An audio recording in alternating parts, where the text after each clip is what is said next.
وَأَعِدُّوا لَهُم مَّا اسْتَطَعْتُم مِّن قُوَّةٍ وَمِن رِّبَاطِ الْخَيْلِ تُرْهِبُونَ بِهِ عَدُوَّ اللَّهِ وَعَدُوَّكُمْ۔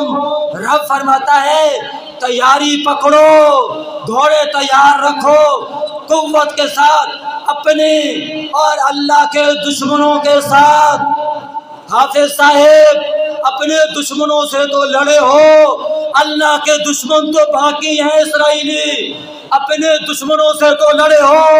عدو اللہ کا دشمن امریکہ ہے، اللہ کا دشمن ٹرمپ ہے، وہ تو دھن دھناتا پھر رہا ہے۔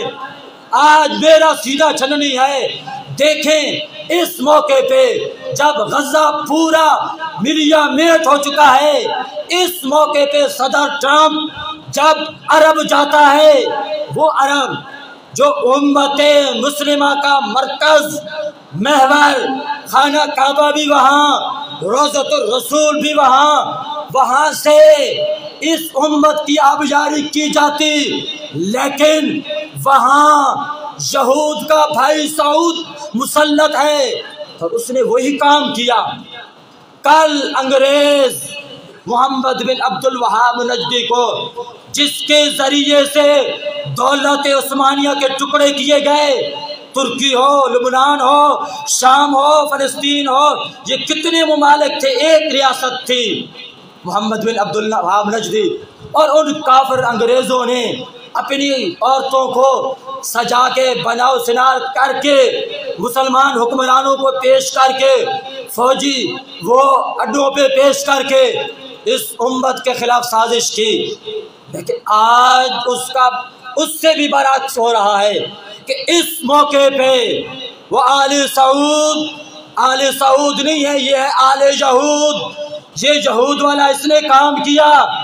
اب دیکھیں وہاں منظر بھی ہیں، وہ برائی کے اڈے جو امریکہ میں نہیں ہے، وہ تمہارے دبئی میں ہیں، وہ دجال کا وہ مرکز وہ عرب میں ہے۔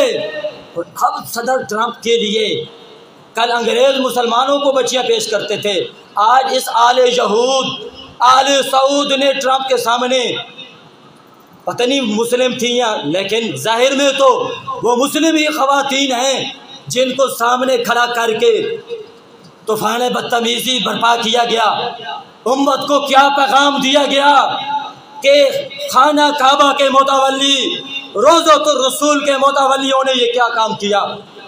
آج اسرائیل بمباری کر رہا ہے، اور دوسری طرف آل یہود آل سعود اسرائیل کو تسلیم کرنے کی باتیں کر رہے ہیں، معاہدے ہو رہے ہیں۔ آپ کو پتہ ہے یہ محمد سعود کون تھا جس کے نام پہ یہ ریاست بنائی گئی؟ ایک تاریخی کتاب ہے، ہم فرے کے اعتراف، یہ کتاب نیٹ پہ بھی سرچ کریں، خود پڑھیں، یہ نہ سمجھے سارے مولوی صاحب پہ استاد قصے کہانی، یہ قصے کہانی والا کام ہمارے پاس نہیں، ہم آمدی ریکارڈ بات کرتے ہیں۔ ہم فرے کے اعتراف اس سے پڑھیں۔ محمد سعود ایک ڈاکو تھا، ڈاکو، اس ڈاکو کو پیچھے سپورٹ یہود نے کی، اس ڈاکو کو انگریز نے بم بارود کیا، مسلمانوں کے لبادے میں محمد سعود ڈاکو نے اسلامی ریاست کو پارے پارے کیا، اور پھر ایک وہ حکومت بنائے اور معاہدے کیے، اس معاہدے کے تحت یہ سعودی حکومت بنی۔ وہ محمد سعود ڈاکو کی یہ اولاد ہیں، یہ سعود اور یہود یہ دونوں بھائی ہیں، اور دونوں یہ امت مسلمہ کے لیے ایک کار عذاب ہیں۔ اللہ سعود سے بھی جامہ چھڑائے اور یہود کا بھی ستیہ ناش کرے۔ وآخر دعوانا الحمدللہ۔